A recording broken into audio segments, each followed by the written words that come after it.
Hello दोस्तों, नमस्कार। मैं अमित कुमार रिजल्ट मित्रा के प्लेटफॉर्म पर आप सभी भाई बहनों का हार्दिक स्वागत करता हूं। और आज हम लोग अर्थमेटिकल रीजनिंग, जो कि यह लास्ट आपका टॉपिक है, लास्ट जो है आपका यह वीडियो है। मैंने इस पर जो है आपको पहले 3 वीडियो आपको बनाए हैं, जो कि आपके अर्थमेटिक रीजनिंग यानी अंकगणित जो तर्क शक्ति है, उस पर मैंने जो है पिछले 3 वीडियो आपको पहले से ही प्रोवाइड किया। अगर आप उन वीडियो को नहीं देखें तो आप उन वीडियो को जरूर देखें, क्योंकि यहाँ से आपके यूपीएससी यानी आईएएस में यहाँ से 4 से 5 प्रश्न आने की प्रबल संभावना रहती है। तो इस प्रश्न को आप जो है जरूर देखें, पूरा वीडियो अंत तक जरूर देखें। बाकी इसके अलावा state PCS, UPSC, Bihar PCS, Uttarakhand, Jharkhand, Bihar, Madhya Pradesh, Rajasthan PCS में भी इस तरह के प्रश्नों जो है पूछे जाते हैं। तो चलिए आपका समय नष्ट न करते हुए स्टार्ट करते हैं पहला क्वेश्चन। ये रहा आपके सामने पहला क्वेश्चन, और इस पहले प्रश्न के साथ हम लोग शुरुआत करते हैं।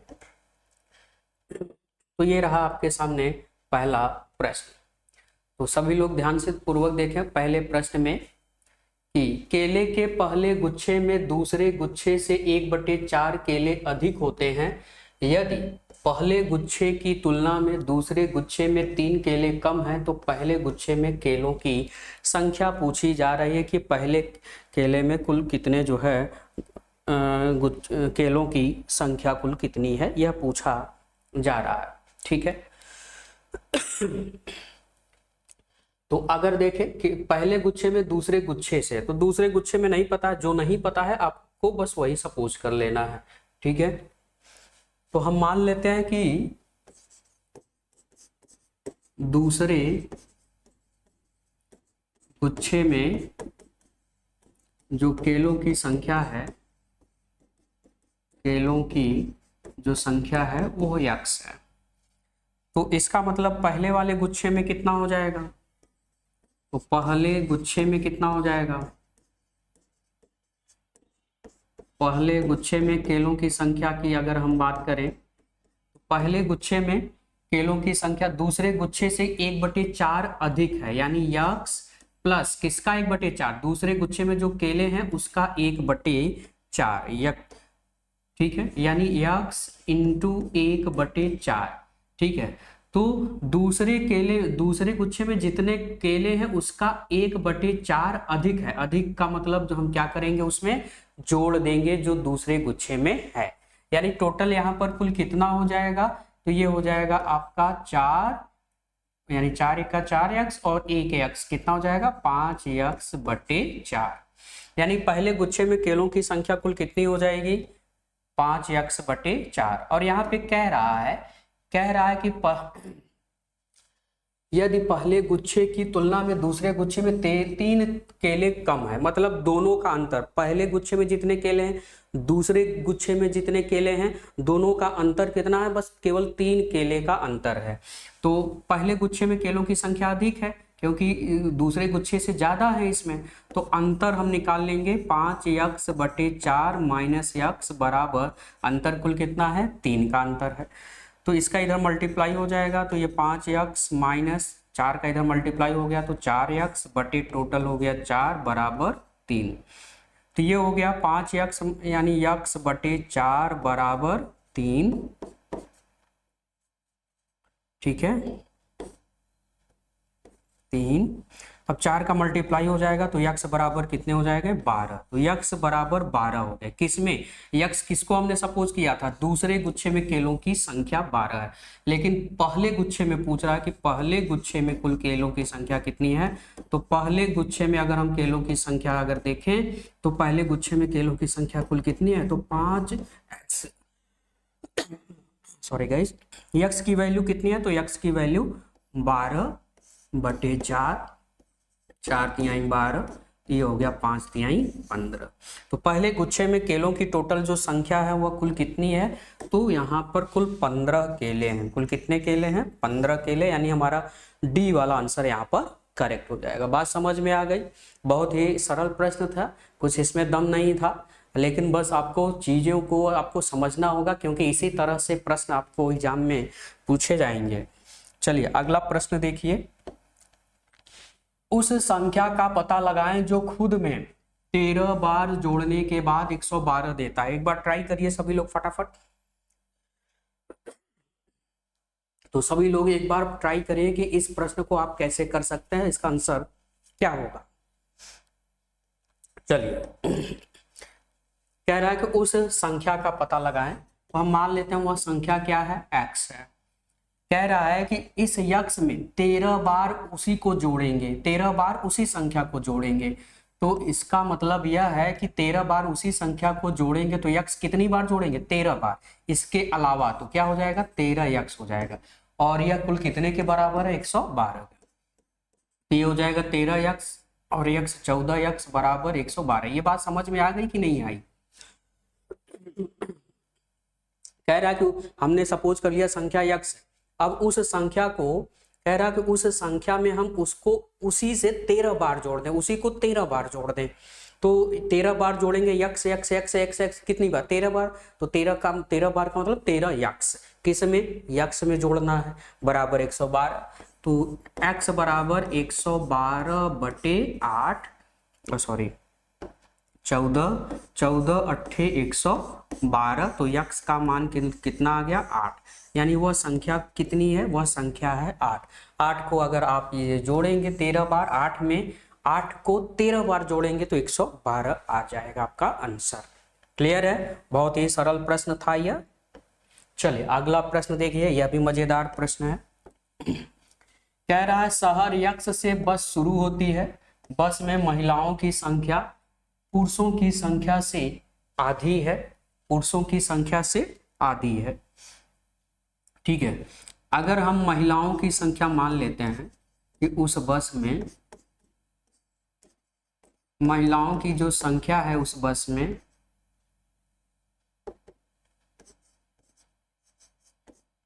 महिलाओं की संख्या हम मान लेते हैं यक्ष है, तो पुरुष की संख्या कितनी हो जाएगी। तो आप कहोगे पुरुष की जो संख्या हो जाएगी, पुरुष की संख्या हो जाएगी 2 यक्ष, है ना। यहाँ ध्यान में रखिए, महिलाओं की संख्या पुरुषों की संख्या की आधी है। इसका मतलब पुरुष दुगने, आधी का मतलब इसका मतलब यह जरूर है कि पुरुष जो है दुगने होंगे और महिलाएं आधी होंगी। तो अगर पुरुष की संख्या 2 यक्ष है तो महिलाएं आधा हो जाएंगी, तो क्या हो जाएगा, यक्ष ही तो होगा। बात समझ में आ रही है कि नहीं। अच्छा, फिर बस कहाँ से स्टार्ट होती है, शहर ए से स्टार्ट होती है, शहर बी वाई की तरफ जा रही होती है बस। ठीक है, ये बस जा रही होती है। जब वाई शहर में जब बस पहुंचती है, इस स्टॉप पर बस पहुंचती है तो 10 पुरुष उतरते हैं। तो यहाँ पर अब 10 पुरुष उतरेंगे तो पुरुष की संख्या कितनी है भैया, 2 यक्ष। अब इसमें से 10 उतर गए तो 10 घट जाएगा। तो ये हो गया हमारा पुरुष की संख्या।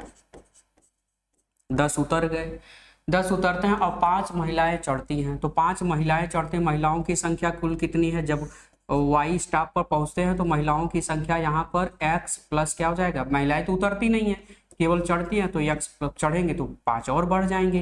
ये हो जाएगी महिलाओं की संख्या, ये हो जाएंगी महिलाएं। अच्छा, कह रहा है कि अब पुरुष और महिलाओं की संख्या आपस में क्या है, बराबर है। दोनों आपस में क्या है, बराबर है। तो दोनों को हम बराबर कर देते हैं। ये हो जाएगा भैया 2 यक्ष माइनस 10 बराबर यक्ष प्लस 5। यक्ष इधर आएगा तो घट जाएगा, ये इधर आएगा तो घट जाएगा, 10 उधर जाएगा तो प्लस हो जाएगा, मतलब जुड़ जाएगा। यानी यक्ष बराबर कुल कितना आ गया, 15। यक्ष की वैल्यू कितनी आ गई, 15। यक्ष कौन था, यक्ष था महिलाओं की संख्या। इसका मतलब पुरुष जस्ट दुगने होंगे तो 15 दूना 30। पूछा क्या है, शुरुआत में बस में कितने यात्री बैठे थे। तो शुरुआत में तो यही तो बैठे थे यात्री, यानी टोटल कुल कितने बैठे थे, 45 यात्री जो है बैठे थे, जिसमें पुरुष और महिला थे। तो हमारा आंसर जो हो जाएगा वह कौन सा हो जाएगा मेरे प्यारे बच्चों, डी वाला हमारा आंसर यहाँ पर करेक्ट हो जाएगा। आई होप कि ये भी बात आपको अच्छे से समझ में आ गया होगा। कोई दिक्कत यहाँ पर किसी भाई बहन को, बहुत ही सरल प्रश्न है। इसी तरह से प्रश्न आपको देखने को मिलेंगे। चले, एक संख्या में 2 अंक, एक संख्या 2 अंकों की है जिनकी राशि 11 है। ठीक है, जिनकी राशि क्या है, 11 है। यदि संख्या में 27 जोड़ दिया जाए तो अंक उनके स्थान बदलते हैं। तो अंक जो है, अंकों के स्थान, अंकों के स्थान बदल जाते हैं या बदलते हैं। तो संख्या क्या है, ठीक है। अच्छा, ये जो है जिनकी जो राशि है, राशि का यहाँ पे होना चाहिए योग, यहाँ क्या होना चाहिए योग, ये थोड़ा गलत लिखा हुआ है, यहाँ होना चाहिए योग, यानी जो संख्या है उन संख्या के अंकों का योग है, ये उन संख्या के अंकों का योग है। ठीक है, अब 2 अंकों की संख्या है, आप चाहे ऑप्शन से भी कर सकते हो। पहले आप देख लो कौन कौन सी, जैसे ये संख्या है तो इनका अंक, एक 4 अंक है, एक 7 है, योग इनका क्या है, तो 4 + 7 = 11 होगा, मतलब ये आंसर हो सकता है। ठीक है, 6 × 5 = 11, 6 + 5 = 11, यह भी हो सकता है, यह भी हो सकता है। ये पहले मैं आपको ऑप्शन से बता रहा हूँ, बाकी वैसे भी आप कर सकते हो, यानी ये भी ऑप्शन जो है हो सकते हैं। अच्छा, फिर कह रहा है कि यदि संख्या में 27 जोड़ दिया जाए। अच्छा, इसमें अगर हम 27 जोड़ दें तो ये हो जाएगा 7 और 7 14, और 4 2 6 और 1 7, तो उनके स्थान जो है बदल जाते हैं। बिल्कुल देखो, 47 का 74 हो गया, 7 पहले ये देखो 7 इकाई के स्थान पे था, 4 दहाई के स्थान पे था, अब ये बदल गए, इनके स्थान बदल गए। अच्छा, अगर हम इसमें 27 जोड़ें तो ये हो जाएगा 7 5 12, 6 2 8 और 1 9, अंक तो स्थान कहाँ बदले, ये स्थान ही नहीं बदला, डिजिट ही बदल गया, अंक ही बदल गए, तो ये तो होगा नहीं। 27 अगर हम इसमें जोड़ दें तो 7 3 10, 8 2 10 11, ये भी नहीं होगा, क्योंकि स्थान बदलने चाहिए, स्थान थोड़ी बदल रहे हैं यहाँ पे। और यहाँ पे 27 जोड़े तो 7 और 2 9, और 9 2 11, ये भी नहीं होगा। तो हमारा बस केवल एक ही आंसर होगा, कौन सा, 47। तो इस तरह से आप अगर इन प्रश्नों को केवल ऑप्शन से हल करेंगे तो बहुत ही जल्दी हो जाएगा, बहुत ही जल्दी हो जाएगा। अगर वैसे हल करना चाहते हैं कि किस तरह से हम इसको हल कर पाएं, तो देखें जिनकी राशि का कह रहा है कि जिनकी राशि का जो योग है वह कितना है, 11 है। तो इसको देखो हल करके भी मैं आपको दिखाता रहा हूं ताकि आप समझ पाओ। जब भी अगर ऐसा सवाल रहे तो मान लो, माना इकाई वाला अंक x मान लो, दहाई वाला अंक y मान लो, तो आपकी जो संख्या होगी, संख्या हमेशा चूंकि 2 अंकों वाली संख्या है तो 2 अंकों वाली संख्या में एक इकाई का स्थान होगा, एक दहाई का स्थान होगा। तो ये हो जाएगा दहाई वाला, क्योंकि दहाई का स्थान है तो 10 से गुणा करोगे तो 10y + x, आपने बचपन में बहुत पढ़ा होगा। ये हमारी संख्या है, यही हमारी संख्या है। अच्छा, कह रहा है कि संख्या के अंकों का योग, संख्या के इन दोनों का अंकों का जो योग दे रहा है, कह रहा है कि इनको अगर हम जोड़ दें तो ये हो जाएगा 11 के बराबर, समीकरण 1 हो जाएगा। ठीक है, कह रहा है कि यदि संख्या में 27 जोड़ दें, यानी इसमें हम 27 जोड़ दें तो 10y + x + 27, 27 अगर हम जोड़ दें तो इनके अंक, यानी जो ये संख्या है, संख्या के अपने स्थान बदल जाते हैं, मतलब x यहाँ आ जाएगा, y यहाँ आ जाएगा, ये किसके बराबर हो जाएगा, 10x + y के बराबर हो जाएगा। अब इसको आप इधर ले आओ तो देखो आप, या इसी को उधर ले जाओ तो ये x उधर जाएगा तो 10x में से x घट जाएगा तो कितना बचेगा, 9x हो जाएगा। ये 10y उधर जाएगा तो ये -9 का y हो जाएगा, और बराबर इधर केवल क्या बचेगा, 27। 9 से भाग देखो तो x - y बराबर, देखो 9 1 का 9, 9 1 का 9 और 9 3 27, तो बराबर क्या हो गया, 3। अब इसी के नीचे ये वाला लिख लो, तो x + y बराबर कितना है, 11 है, जोड़ दो। इस तरह से आपने बचपन में बहुत पढ़ा होगा। तो y से y क्या हो गया, कट गया, 2x बराबर हो गया 14, तो x बराबर कितना आ गया, 7। अब x का मान इसी में रख दो, तो x का मान यहाँ पे 7 है, + y बराबर 11, तो y बराबर 11 में से 7 घट जाएगा, कितना आ जाएगा, 4। ठीक है, बात समझ में आ गई। तो संख्या क्या हो जाएगी, संख्या पूछा था, संख्या हमारा क्या है, संख्या यही तो है 10y + x, तो 10y का मान आ गया 4 और प्लस x का मान कितना है, 7, यानी हमारा हो जाएगा 10 चौक 40, 7 47। तुम्हारा आंसर कौन सा हो जाएगा, ए वाला आंसर करेक्ट हो जाएगा। ठीक है, अगर लगाएंगे तो देखो थोड़ा सा टाइमिंग लगा कि नहीं लगा, लेकिन अगर ऑप्शन से आप करते हो, बस जैसे कह रहा है बस उसी को देखते जाओ, आप अपने आप जो है इसको अच्छे तरह से सॉल्व कर सकते हैं। चलिए अगला प्रश्न देखिए, यह भी मजेदार प्रश्न है। एक वर्ग में 20% प्रत्येक सदस्यों के पास केवल 2 कारें हैं, शेष के 40% प्रत्येक सदस्यों के पास 3 कारें हैं, और शेष सदस्यों के पास केवल एक ही कार है। दिए गए विवरण में से निम्नलिखित में से कौन सा कथन निश्चित रूप से सत्य है? ठीक है भैया, कोई भी चीज होगा वो होगा कितना प्रतिशत? 100% होगा। कितना प्रतिशत होगा? 100% होगा। 100% में से 20% लोगों के पास, 20% लोगों के पास कितनी कारें हैं? 2 कारें हैं। कितनी कारें हैं? 2 कारें हैं। तो बचा कितना?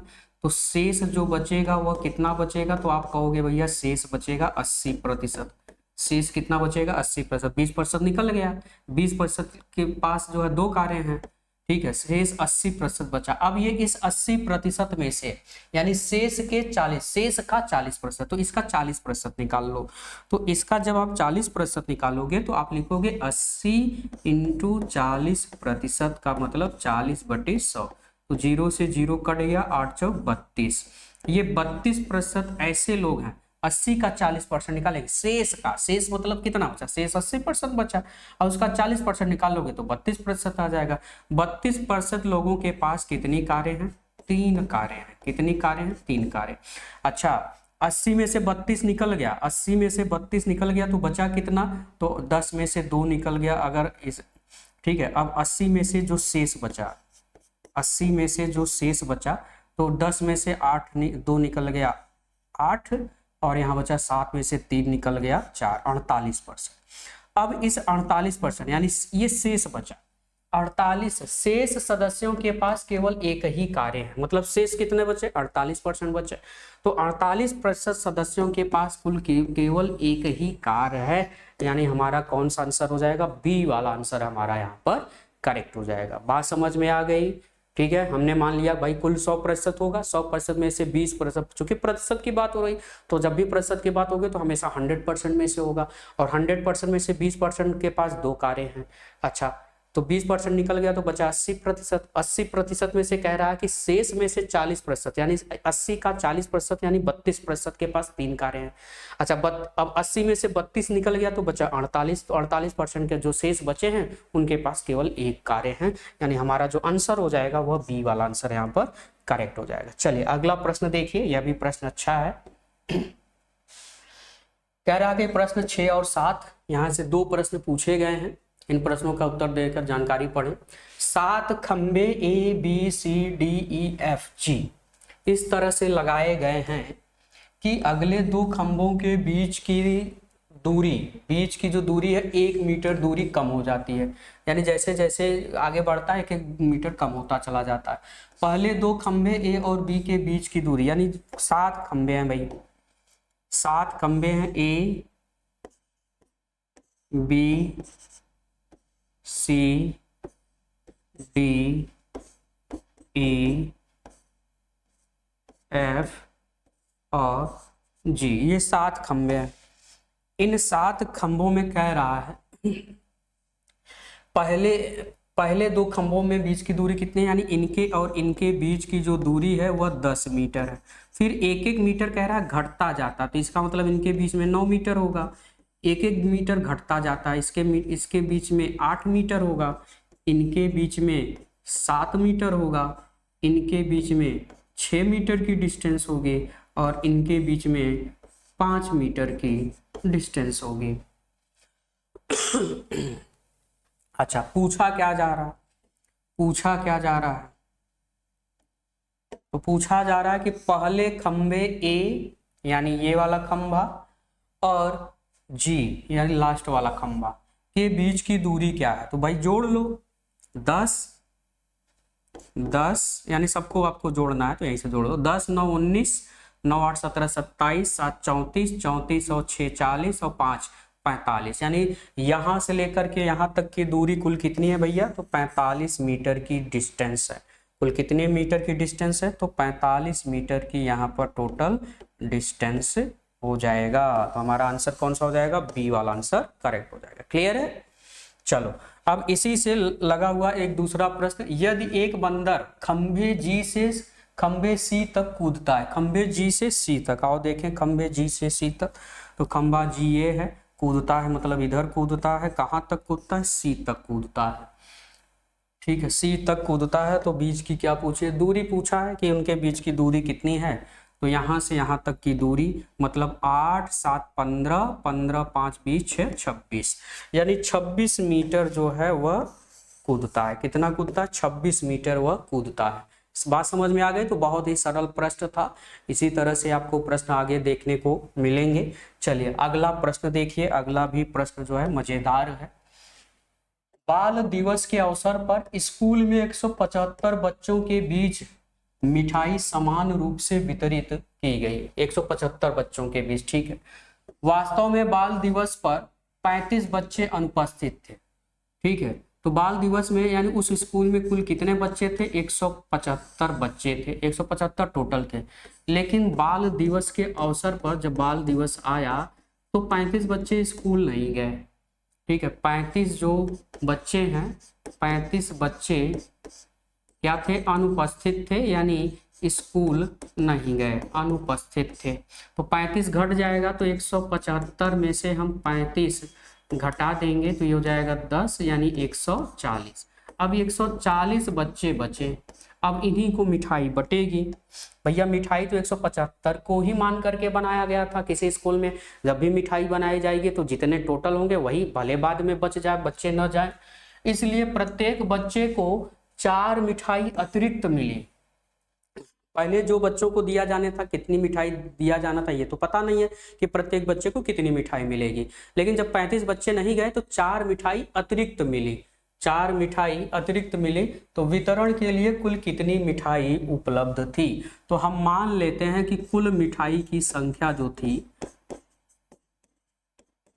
कुल मिठाई की जो संख्या थी वह x थी। कुल मिठाई की संख्या कुल कितनी थी? x थी। अगर मैं मान लूं कि पहले शुरुआत में अगर 175 बच्चे थे तो भैया वो उसी हिसाब से मिठाई बनवाया गया था, संख्या में उसी हिसाब से बनाया गया था कि अगर हम कुल मिठाई में से 175 से अगर हम भाग दे दें, जितनी मिठाई की संख्या है, और 175 बच्चों की संख्या से भाग दे दें तो हमको यह पता चल जाएगा कि प्रत्येक बच्चे को कितना मिठाई मिला है, प्रत्येक बच्चे को कितना मिठाई मिला है। लेकिन हुआ क्या कि बच्चे जो है 175 तो गए नहीं, 140 ही गए। तब तो आपको 140 से भाग देना पड़ेगा, और जब 140 से भाग देंगे तो आपको पता चलेगा कि प्रत्येक बच्चे को कितनी मिठाई मिली। अब हम इतना जरूर जानते हैं कि 140, इसमें बच्चों को मिठाई की संख्या क्या है? अधिक है। इसमें मिठाई की संख्या क्या है? अधिक है। लेकिन कितना अधिक है? तो यही तो कह रहा है कि भैया 4 मिठाई ज्यादा मिले, प्रत्येक बच्चे को 4 मिठाई ज्यादा मिले। अगर हम इसमें से इसको घटा दें तो ये प्रत्येक बच्चे की मिठाई की संख्या ही तो है, तो 4 ये अंतर ही तो पता चलेगा। तो हम क्या करेंगे कि x बटे 140 में से x बटे 175 को घटा देंगे तो बराबर 4 हो जाएगा, यानी 4 मिठाई का अंतर होगा। भैया 140 से हमने भाग दिया तो ये जो भी मिठाई की संख्या, हमने 175 से भाग दिया, जो भी मिठाई की संख्या प्रत्येक बच्चे को मिलेंगे। तो जब घटाएंगे तो यही तो अंतर निकल के आएगा 4 मिठाई का ही, क्योंकि 4 मिठाई ही प्रत्येक बच्चे को ज्यादा मिल रहा है। क्लियर है? अब इनका आप ले लो एलसीएम। एलसीएम लेंगे तो 14 175 यानी 700 एलसीएम हो जाएगा। तो 14 5 70 यानी 5x हो जाएगा, और 175 3.5 मतलब 4x हो जाएगा।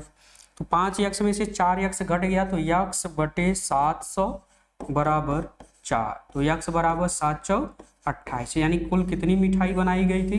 2800 मिठाई जो है बनाई गई थी। यानी हमारा आंसर जो हो जाएगा वह कौन सा हो जाएगा? डी वाला हमारा आंसर यहाँ पर करेक्ट हो जाएगा। बात समझ में आ गई? क्लियर है? ठीक है, ये बात समझ में आ गई है कि नहीं? फिर से यहाँ पे समझ लो, कुल मिठाई x है। अगर कुल मिठाई x है, कुल बच्चे 175 हैं, तो 175 बच्चों से अगर हम मिठाइयों की संख्या में भाग दे दें, ठीक है, मिठाइयों की संख्या में, तो आपको यह पता चल जाएगा कि एक बच्चे को कितना मिलेगा। लेकिन 175 बच्चे तो आए नहीं थे, 140 ही है। तो 140 में अगर हम 140 से भाग दें मिठाइयों की संख्या में तो हमको यह पता चल जाएगा कि एक बच्चे को कितना मिलेगा मिठाई। अच्छा, ये प्रत्येक बच्चे को मिलने वाली मिठाई की संख्या है। यह भी प्रत्येक बच्चे को मिलने वाली मिठाई की संख्या है जब 175 बच्चे आते तब। लेकिन 175 नहीं आया, 140 ही आया। अगर हम इसमें से इसको घटा दें, चूंकि इसमें मिठाइयों, प्रत्येक बच्चे को मिठाइयों की संख्या ज़्यादा मिली है, इसमें मिठाइयों की संख्या कम होगी, तो इसमें से इसको आप घटाएंगे और यह जो अंतर आएगा, प्रत्येक बच्चे को मिलने वाला जो अंतर आएगा वह 4 मिठाई के ही बराबर आएगा, क्योंकि इनका और इनका अंतर केवल 4 मिठाई का ही तो था, तो बराबर 4 हो गया। इसको हमने हल कर दिया, आ गया आराम से। चलिए अगला प्रश्न देखिए। यह भी प्रश्न अच्छा है। मेरे पास वितरित करने के लिए कुछ मिठाइयां हैं। अगर मैं एक पैक में 2, 3 या 4 रखता हूं तो मेरे पास एक मिठाई बचती है। कितनी मिठाई बचती है? एक मिठाई बचती है। ठीक है। अगर मैं एक पैक में 5 रखता हूं तो मेरे पास एक भी मिठाई नहीं बचती है। पैक और वितरित करने के लिए मिठाई की न्यूनतम संख्या क्या है? न्यूनतम संख्या पूछ रहा, न्यूनतम संख्या पूछ रहा।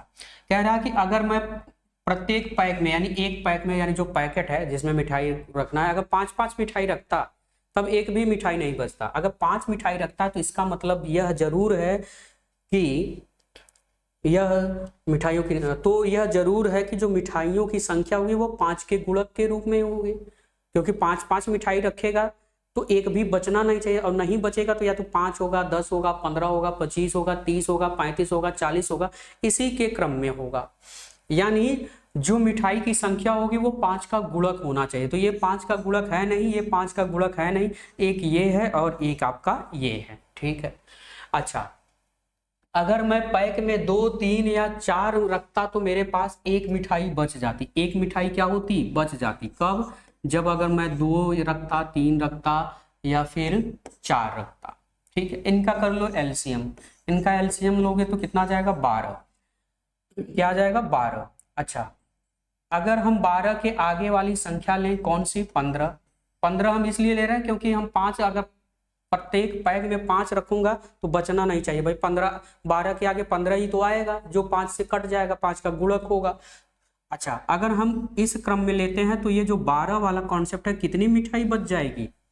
तो यहाँ पर मिठाई जो है 3, अगर जैसे 3 किसी पैक में 3-3 अगर हम रखते तो 3-3 रखते तो 3 चौक 12 और फिर 3 पचे 15। अच्छा, 2-2 रखते तो 2, एक मिठाई जो है बच जाती, लेकिन 3 वाले में नहीं बचता, 3 वाले में कट जाता, तो यहाँ पे गड़बड़ हो जाता। मतलब हमारा जो आंसर होना चाहिए वो 15 तो नहीं होगा। अच्छा, 15 नहीं होगा तो 20 अगर देखें तो 20 भी नहीं होगा। क्यों नहीं होगा 20? क्योंकि यहाँ पे भी 4 पंचे 20, यानी 4-4 अगर मिठाई रखें तो वह पूरी तरह से क्या हो जाएगा? पूरी तरह से भर जाएगा। मतलब एक भी, और जबकि कहा है कि एक मिठाई बचनी चाहिए, एक मिठाई बचनी चाहिए। अच्छा, अब आते हैं 25 पर। तो 25 अगर हम देखें, 2 कितनी बार रखेंगे? 2-2 मिठाई अगर रखेंगे तो 24 बार रखें, मतलब कि 24 मिठाई रखेंगे, एक बच जाएगा। 3-3 रखें तो 3 × 24, एक बच जाएगा।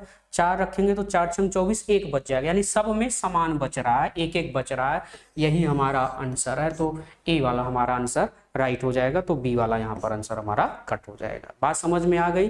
तो ये प्रश्न मजेदार है। इस तरह से प्रश्नों को आप देखें, समझें, सोचें। चलें अगला प्रश्न। क्रिकेट मैच में 5 बल्लेबाज ABCDE 5 बल्लेबाज हैं, 36 का औसत रन है। तो पांचों मिल करके कितना कुल रन, अगर हम पूछें कि कुल कितना रन बना, कुल कितना रन बना, तो आप कहोगे भैया 5 लोग हैं, 35, 36 का औसत रेट है, तो ये हो जाएगा 5 36, 5 × 15 यानी 180। कुल कितने रन बना? 180 टोटल रन बना। ठीक है, 180 टोटल रन बना। ठीक है। अच्छा, फिर कह रहा है डी ने ई से 5 रन अधिक बनाए। किससे? ई से। तो ई का पता नहीं है और पूछा क्या गया है, एक बार देख लें। ई ने कितने, ई का ही पूछा है तो ई को ही मान लो। हम मान लेते हैं ई ने कुल कितने रन बनाए? यक्स रन बनाए। अच्छा, तो डी कितना बनाएगा? तो डी बनाएगा मेरे भाई, डी कह रहा है ई से 5 रन ज्यादा, तो ई से 5, ई यक्स रन बना रहा है तो डी बनाएगा यक्स प्लस 5 रन, यानी ई से 5 रन ज्यादा।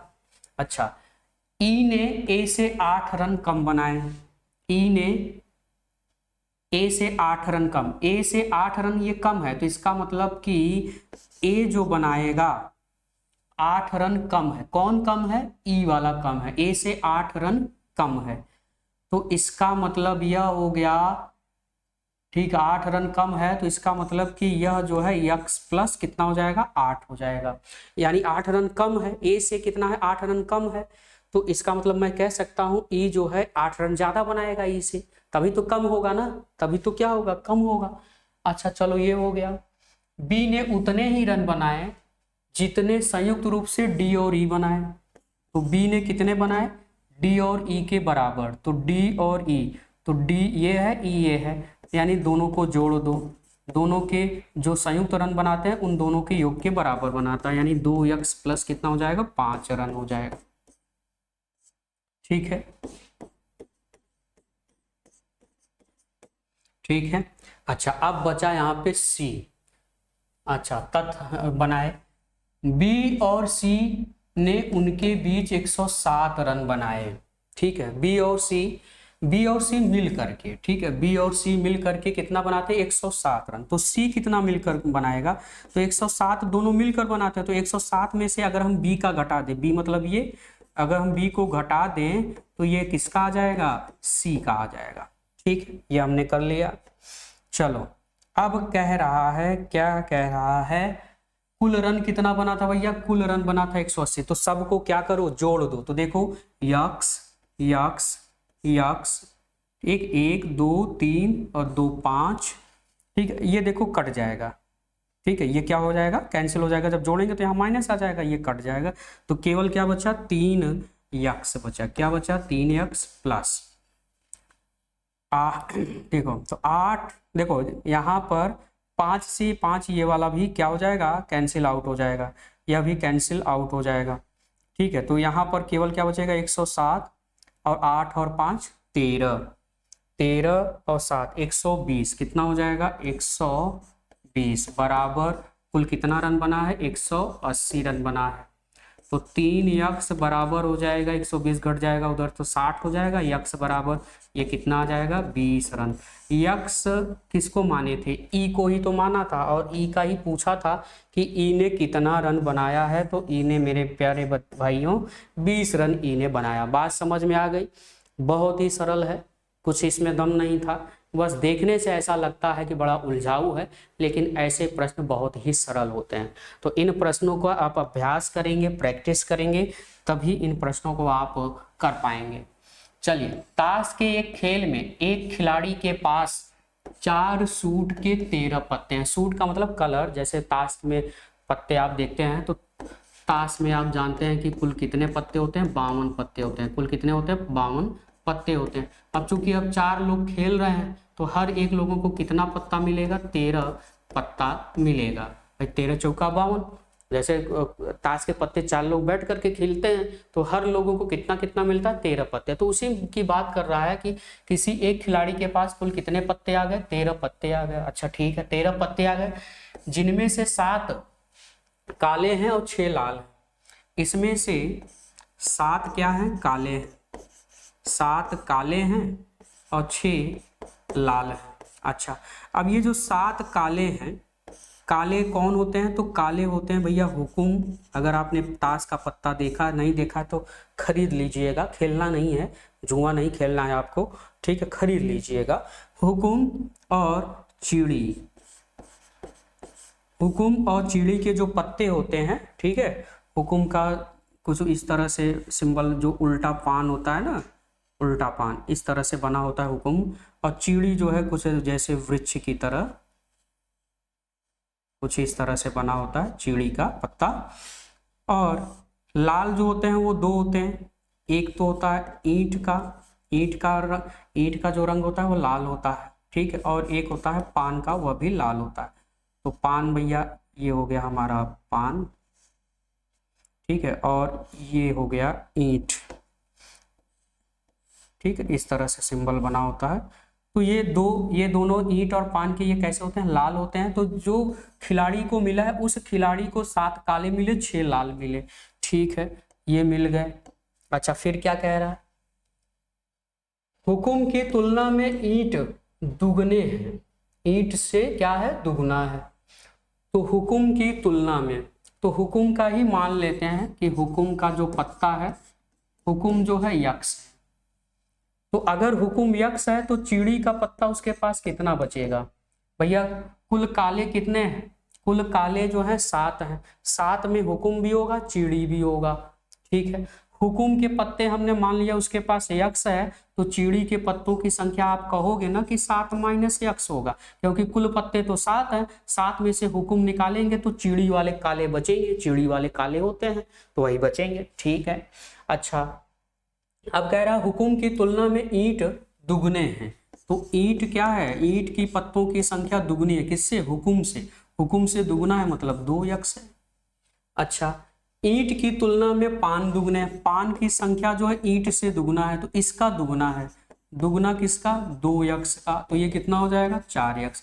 यानी इसका दुगना तो 2 दूनी 4 यक्स। ठीक है, अब कह रहा है कि भैया कुल पत्तों को जोड़ दे तो 13 ही तो पत्ते होंगे, तो सबको जोड़ दो। X plus 7 minus x plus 2 x plus 4 x बराबर कुल पत्तों की संख्या उसके पास कुल कितने हैं? 13। यक्स से यक्स कट गया, 4 और 2 कितना हो गया? 6 यक्स। 7 उधर जाएगा तो 13 माइनस 7 बराबर 6। 6 से 6 कट गया, यक्स का मान कितना आ गया? 1। यक्स का मान 1 मतलब हुकुम का पत्ता कितना है? 1 ही है उसके पास। ठीक है, तो उसके पास चीड़ी के कितने पत्ते हैं? तो भैया चीड़ी के पत्ते यही है, तो 7 माइनस 1 यानी 6। 6 पत्ते उसके पास चीड़ी के हैं, यानी हमारा आंसर कौन सा हो जाएगा? बी वाला आंसर यहाँ पर करेक्ट हो जाएगा। ठीक है, तो जो ताश नहीं जानते हैं ठीक है, जो ताश खेलना नहीं जानते, खेलना नहीं है, ताश के पत्तों को आप ले आइएगा। 52 पत्ते होते हैं। 13 पत्ते पान के होते हैं, 13 पत्ते ईंट के होते हैं, 13 पत्ते सभी के 13 पत्ते होते हैं। लेकिन जब बांटा जाएगा 4 खिलाड़ी में से एक खिलाड़ी को 13 पत्ते जो है मिलेंगे, और वह 13 पत्ते कुल उसको 7 काले मिल गए, 6 लाल मिल गए। बात समझ में आ गई? तो ये बड़ा अच्छा प्रश्न था। इस तरह से प्रश्न आपको यूपीएससी में अक्सर देखने को मिलते हैं। 3 भाई राजन, सजल, करण के बीच एक मेज पर मिठाई का एक बाउल रखा गया था। ठीक है, 3 भाई हैं। राजन पहले पहुंचा और उन्होंने अपने हिस्से की मिठाई खाई और निकल गया। फिर साजल पहुंचा और उसने सोचा कि वह पहले आया है, इसलिए उसने अपने हिस्से की मिठाई खाई और निकल गया। अंत में करण पहुंचा। जब करण पहुंचा तो वो सोचा कि मैं पहले आया हूं, और उस तरह से वह भी अपने हिस्से की मिठाई खाता है और निकल जाता है। लेकिन अंततः कटोरे में 16 मिठाई अब भी बच गई। 16 मिठाई बच गई, तो शुरुआत में कटोरे में कुल कितनी मिठाइयों की संख्या थी? तो मिठाइयों की संख्या पूछा जा रहा है, तो हम मान लेते हैं शुरुआत में मिठाइयों की जो संख्या थी टोटल कुल, यानी शुरुआत में कुल मिठाइयों की संख्या कुल कितनी थी? यक्स थी। अच्छा, अब यक्स में भाई अब ये बताइए सबको बराबर बराबर मिलता, क्योंकि 3 ही भाई थे, तो इसका मतलब 3 यक्स को 3 भागों में बांटोगे तो x by 3 x by 3 x by 3 ही तो होगा। 3 बराबर भागों में बांटने पर यही तो होगा। ठीक है, यक्स बाई 3 यानी हर को यक्स बाई 3 यानी 1/3 मिठाई जो है खाना था। ठीक है, चलो पहला कौन आता है? तो पहला आता है भैया राजन। चलो राजन की बात करते हैं। तो राजन जब आता है तो अपना तिहाई यानी जो भी मिठाई था उसमें से यक्स बटे 3 खाता है, तो बचता कितना है? तो 2 यक्स बटे 3 मिठाई बच जाता है। बात समझ में आ रही? तो 2 यक्स बटे 3 मिठाई क्या हो गया? बच गया। भाई यक्स बटे 3 मिठाई खा लिया, तो उसमें से जो बचा वह यहाँ पे है। अच्छा, अब राजन के दौरान अब आता है कौन? तो राजन खा के निकल गया, अब आ गया साजल। तो अब यहाँ पे साजल आता है। अब जो मिठाई बची है उसमें से 1/3 वह भी खाएगा, तो 1/3 खाएगा तो 2 यक्स बटे 3। अब किसका 1/3? जो बचा हुआ मिठाई है उसी का तो 1/3 खाएगा। ठीक है ना, तो 2 यक्स बटे 3 यानी ये बचा हुआ मिठाई है, अब जो खाएगा इसी में से, तो 2x बटे 3 इंटू 1 बटे 3 कर लेंगे हम। तो ये हो जाएगा आपका 2x बटे 3 माइनस ये हो गया 3×3 9 यानी 2x बटे 9। एलसीएम कितना हो जाएगा? 9 हो जाएगा। ठीक है, तो ये हो जाएगा 6 में से 2 निकल गया, 4x बटे 9। इतनी मिठाई क्या बची, अब शेष बची। अब आते हैं भैया इसके बाद, साजल के बाद पहुंचता है करण। अब करण आता है तो सोचता है कि मैं पहले पहुंचा हूं, मैं अपने हिस्से का मतलब 1/3 मैं खा लूं। अब बचा कितना है, तो बचा तो 4x/3 है, लेकिन वो समझता है कि भाई मिठाई इतने ही है तो उसका 1/3 खाएगा। तो 4x/9 माइनस 4x/9 इसका 1/3, इसी का 1/3 खाएगा, और ये जो कुल मिठाई में से हम घटाएंगे तो हो जाएगा 9 त्रिक 27, तो यहाँ हो जाएगा 4 12, यानी 8x/27 हो जाएगा। इतनी मिठाई क्या बची, शेष बची। यह शेष मिठाई, और यह शेष मिठाई कितने के बराबर है, 16 मिठाई के बराबर कह रहा है। 16 मिठाई बचा है, तो 8x/16 बराबर 8x/27 बराबर 16, तो हो जाएगा 8 दूनी 16, तो x बराबर 27 दूना 54। यानी उस बाउल में शुरुआत में कुल मिठाइयों की संख्या कुल कितनी थी, तो 54 मिठाइयों की संख्या थी। बात समझ में आ गई भाई, ठीक है। तो देखो भाई, शुरुआत में x मिठाई थी, तो x का 1/3 कितना होगा, x/3 खा के निकल गया राजन। अच्छा, जब x/3 खा कर निकल गया तो बचा केवल इतना। अब आता है साजल। साजल आता है तो जो बची हुई मिठाई है वो सोचता है इतना मिठाई है ही, हम इसमें से 1/3 खाएंगे, तो इसका 1/3 कितना होगा, तो 2x/3, मतलब 2x/3 1/3 होगा ये इसका। हमने इसका 1/3 खा लिया। अब खा लिया तो अब शेष कितना बचा, तो शेष क्या करोगे, इसी में से तो घटाओगे, जो मिठाई इसमें थी शेष बची थी, इसमें से इतना खा लिया, तो बचा कितना, 4x/9। अब करण आता है तो 4x/9 मिठाई देखता सोचता है कि इतना ही मिठाई है, हम भी 1/3 खा करके निकल लेते हैं, तो इसका 1/3 ये हो जाएगा, और कितना शेष बचा, तो टोटल में से, टोटल मतलब जितना जो बचा था उसमें से उतना जितना खाया और निकाल दिया, और यह जो है अंततः 16 मिठाई के बराबर बच जाता है। इस तरह से हम प्रश्न को हल कर लेंगे। तो था ना ये मजेदार प्रश्न। चलिए अगला प्रश्न देखिए।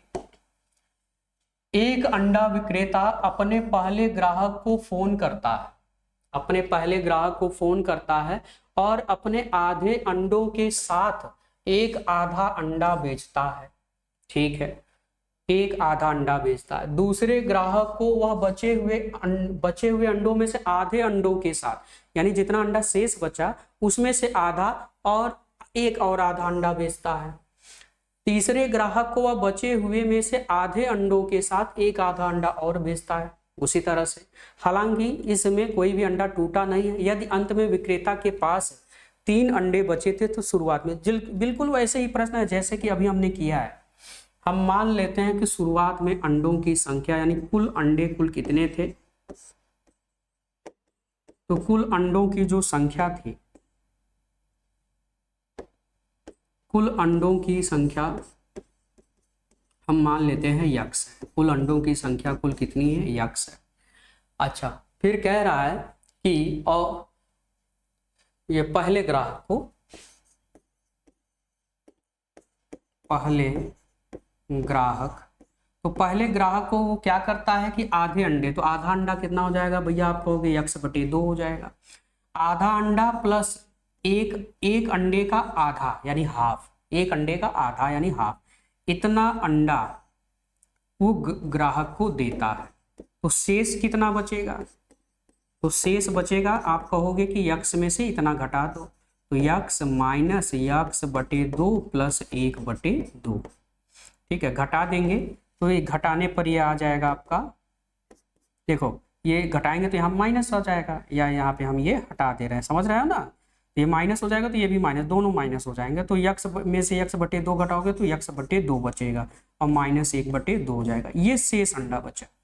अच्छा, अब कह रहा है कि इसी दूसरे ग्राहक को, अब आ जाते हैं दूसरे वाले ग्राहक के पास।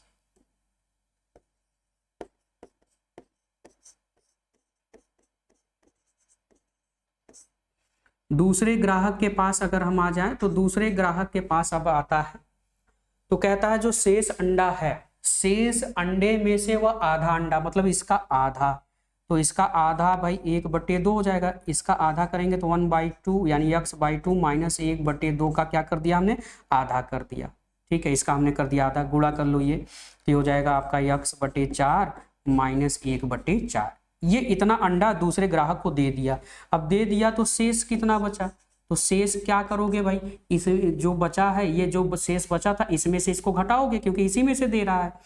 अच्छा, तो आप क्या करोगे, आपको घटाना है तो x/2 माइनस 1/2 प्लस माइनस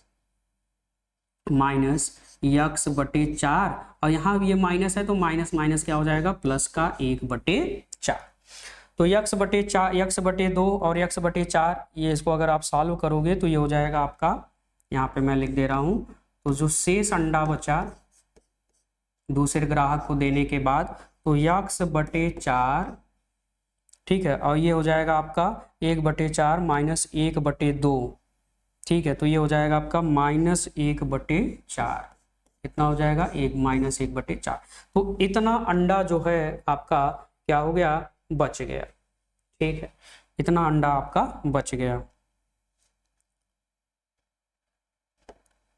अब आगे, अब कह रहा है अब तीसरे ग्राहक के पास आ जाइए। तीसरे ग्राहक, जब तीसरे ग्राहक के पास आता है तो उसी तरह से उसको भी देता है, जो शेष अंडा बचा था उसका करता है आधा, उसका क्या करेगा, आधा, तो आधा करता है तो 1/2 x/4 माइनस 1/4 गुणा कर लेंगे तो ये हो जाएगा x/8 माइनस 1/8, ठीक है।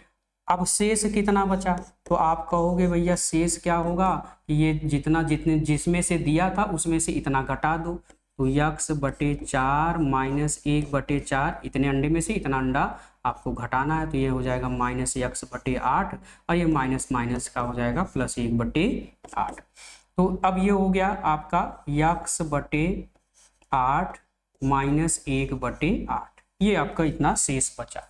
अब यही जो शेष बचा है यह 3 अंडे के बराबर है, कह रहा है कि अंत में कितना बचता है, 3 अंडे ही शेष जो है बचते हैं। तो यह जो बचा हुआ अंडा है यह किसके बराबर है, शेष 3 अंडों के बराबर।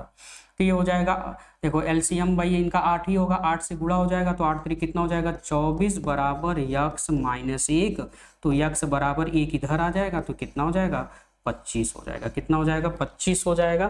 तो यानी शुरुआत में कुल कितने अंडे थे, तो शुरुआत में जो अंडों की टोटल जो संख्या थी वह कितनी हो जाएगी, 25, ठीक है, कितने अंडे हो जाएंगे, 25 अंडे की जो है संख्या हो जाएगी,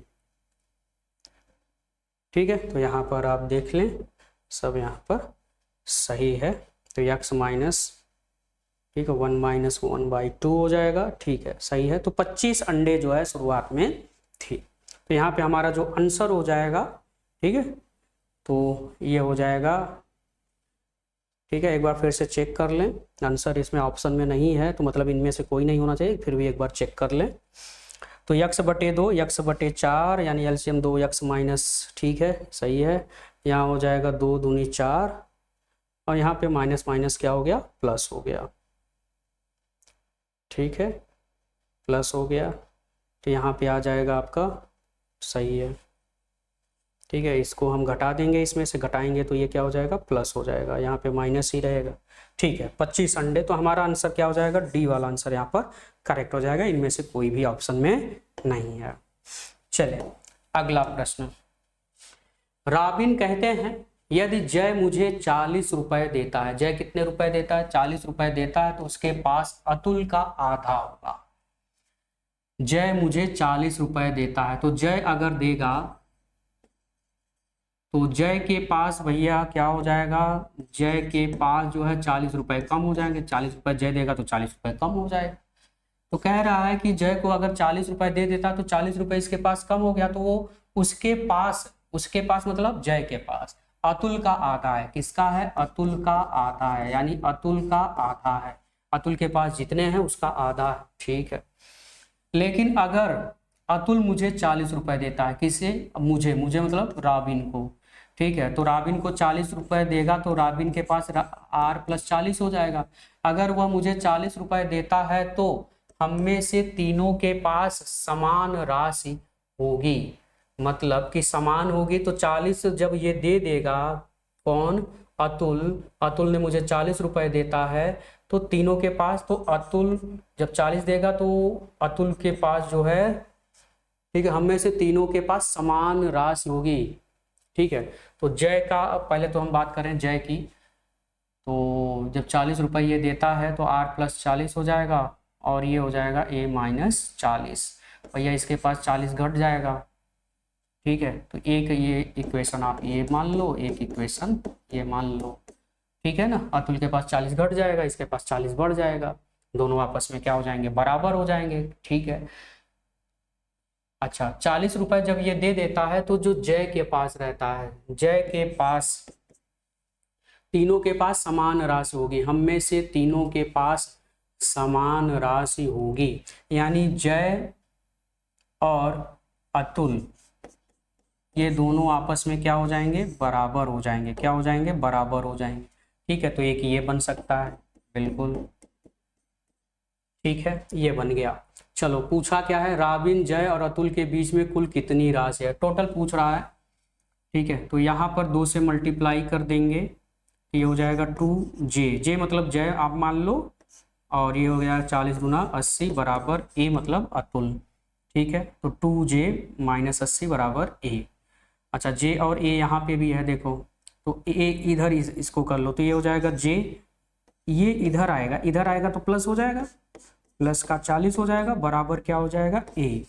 अब ये देखो a और a दोनों आपस में बराबर हैं तो इन दोनों को बराबर कर दो, क्योंकि अगर राइट हैंड बराबर है तो इन दोनों के कॉम्बिनेशन से, ठीक है, ये दोनों भी बराबर हो जाएंगे। तो 2j माइनस 80 बराबर j प्लस 40, तो j इधर आ जाएगा तो ये 3j हो जाएगा, 80 उधर जाएगा प्लस हो जाएगा तो 120 हो जाएगा, j बराबर 3 चौक 12 यानी 40 हो जाएगा। यानी जय के पास कितने रुपए हैं, तो जय के पास हैं 40 रुपए, जय के पास कितने रुपए हैं, 40 रुपए। ठीक है, जय के पास कुल कितने रुपए हैं, 40 रुपए हैं। अच्छा तो इसके पास कितने होंगे, ये तो जय का हो गया, तो ए के पास कितने होंगे, तो ए के पास आप कहोगे जय का रख दो तो 40 40 कितना हो जाएगा, 80 रुपए। जय के पास कितना, अतुल के पास कितना हो जाएगा, 80 रुपए। अतुल के पास हो गया 80। अब कौन बचा, राबिन। राबिन के पास कितने हो जाएंगे, तो राबिन के पास हो जाएंगे भैया ए का मान कितना है 80, 80 में से 40 घटा देंगे तो ये हो जाएगा 0 यानी खत्म। ठीक है, तो यहाँ पे हमारा जो आंसर हो जाएगा, ठीक है, ये 40 अतुल दे देता है, अगर अतुल मुझे 40 देता तो हम में से तीनों के बराबर हो जाता है। ठीक है, तो यहाँ पर हम जे भी कर सकते थे। ठीक है, तो 8 और 4 12। ठीक है, तो यहाँ पर हो जाएगा, फिर से एक बार देख लें, ये वाला इक्वेशन थोड़ा लग रहा है गड़बड़ हो गया है, इसको एक बार और देख लेते हैं। 40 रुपये अगर तो 40 रुपये देगा तो राबिन के पास 40 रुपये ज़्यादा हो जाएगा, जो हम मान लेते हैं जय के बराबर है। ठीक है, जय के बराबर है, तो हम में से तीनों के पास समान राशि होगी, हम में से तीनों के पास समान राशि होगी। तो ए के पास a माइनस 40 हो जाएगा बराबर j कर सकते हैं,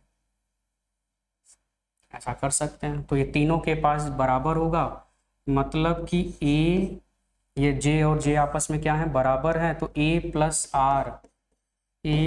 आर बराबर क्या हो जाएगा 0, क्योंकि 40 और 40 0 नहीं, यहाँ पे क्या हो जाएगा, दोनों बराबर होंगे तो ये हो जाएगा माइनस का 80, है ना, ये दोनों बराबर हो जाएगा, बराबर। तो इन दोनों के कॉम्बिनेशन से r प्लस 40 बराबर a माइनस 40। ठीक है, तो इसको आप इधर करो तो आप ऐसा लिख सकते हो a माइनस आर बराबर 80, ये लिख सकते हो a माइनस आर बराबर 80। ठीक है, इसको थोड़ा सा इरेज करते हैं, सही है। ठीक है,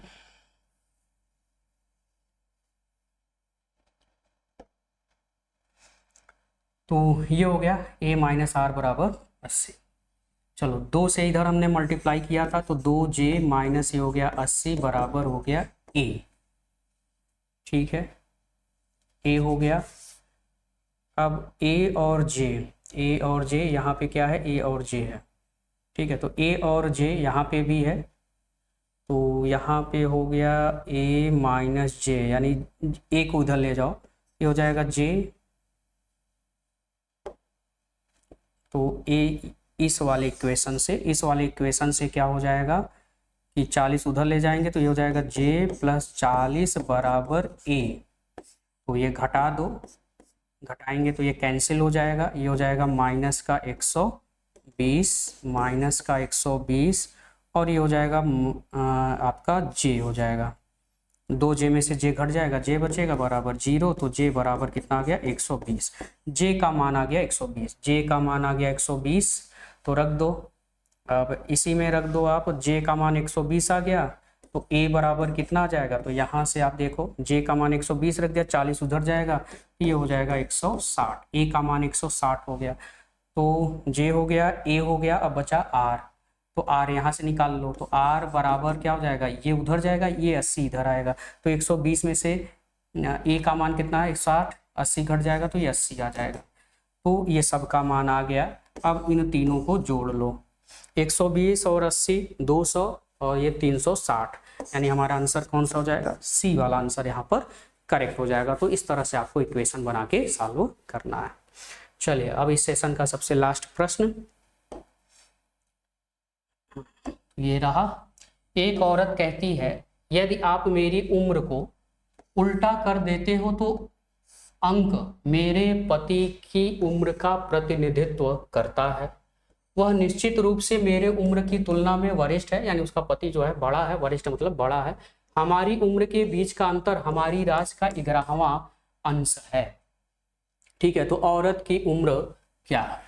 ठीक है, अब चूंकि 2 अंकों वाली संख्या है औरत की उम्र, तो हम मान लेते हैं कि 10x प्लस वाई है। यक्स का मतलब यहाँ पे क्या है, ये दहाई है और ये इकाई है। ठीक है ना, कह रहा है कि अगर हम इनको पलट दें तो ये हमारे पति की उम्र के बराबर हो जाएगी, यानी पलट दें तो हमारे पति की उम्र का प्रतिनिधित्व करता है। मतलब ये अगर पत्नी है तो इसका मतलब जो पति होगा उसका उम्र हो जाएगा 10y प्लस x, यानी उनके अंकों के स्थान आपस में बदल दें तो पति की उम्र का प्रतिनिधित्व करता है। ठीक है, पति उसका बड़ा है। कह रहा है कि हमारे दोनों के बीच का अंतर, तो अंतर हम हमेशा पति में से पत्नी को घटाएंगे क्योंकि बड़े वाले में से घटाया जाएगा। ठीक है, तो 10y प्लस x में से हम किसको घटाएंगे, तो पति में से पत्नी की आयु को हमने घटा दिया यहाँ पर।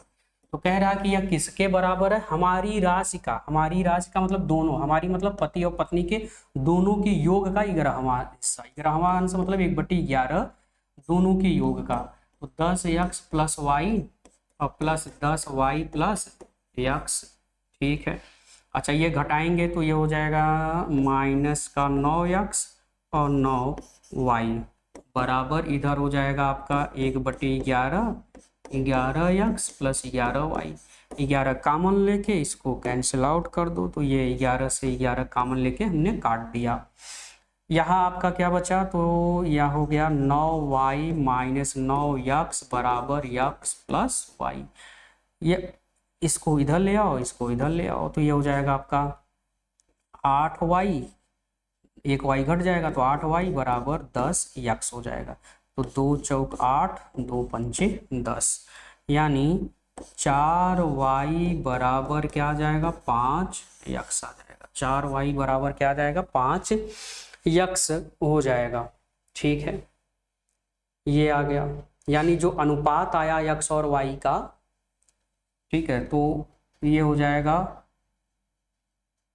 x बटे वाई बराबर 4/5। क्या आ जाएगा 4/5। अब इसका मतलब यह है कि वह संख्या जो है 5 के मल्टीपल के रूप में होनी चाहिए, क्योंकि बटे में 5 है। अब बटे में 5 है तो जो संख्या होनी चाहिए वो 5 के मल्टीपल के रूप में होनी चाहिए, ना तो ये 5 का मल्टीपल है ना तो ये है, यानी हमारा जो आंसर होगा वह सी होगा। अब इसको कर भी लेते हैं, हमने कहा था कि आपको जो है वैसे भी कर सकते हैं, केवल ऑप्शन से भी कर सकते हैं। ठीक है, अगर इनके स्थान बदल दें तो ये 54 हो जाएगा, यानी ये 54 अगर स्थान बदल दे तो ये किसका प्रतिनिधित्व करता है, पति का। मतलब ये पत्नी है तो ये पति है 54 साल के। अच्छा, अब दोनों को अगर जोड़ दें तो 99 हो जाएगा, दोनों को जोड़ दें तो 99 हो जाएगा। तो कह रहा है अंतर अंतर कितना है, तो 54 और 45 का अंतर 9 है। कह रहा है कि अगर हम दोनों का अंतर निकाल लें और हमारी आयु का जो योग होगा 11वें के बराबर होगा, तो 11वें के बराबर है कि नहीं, 9 1 9 9 1 9 यानी 11। ठीक है, तो हमारा आंसर कौन सा हो जाएगा, सी वाला आंसर हमारा यहाँ पर करेक्ट हो जाएगा। क्लियर है, तो अच्छा क्वेश्चन था यह। और इस सेशन के साथ यह आपका अर्थमेटिकल जो रीजनिंग वाला टॉपिक था यह आपका समाप्त होता है। अब इसके बाद हम लोग अगला नेक्स्ट जो टॉपिक पढ़ेंगे मिसिंग द कैरेक्टर। तो मिसिंग द कैरेक्टर बहुत इंपॉर्टेंट टॉपिक है, क्योंकि यह भी आपके यूपी स्टेट पीसीएस में बहुत ज़्यादा प्रश्न पूछे जाते हैं, यूपीएससी में भी जो है प्रश्न आते रहते हैं। ठीक है, तब तक आप स्वस्थ रहिए, सावधान रहिए। जय हिंद।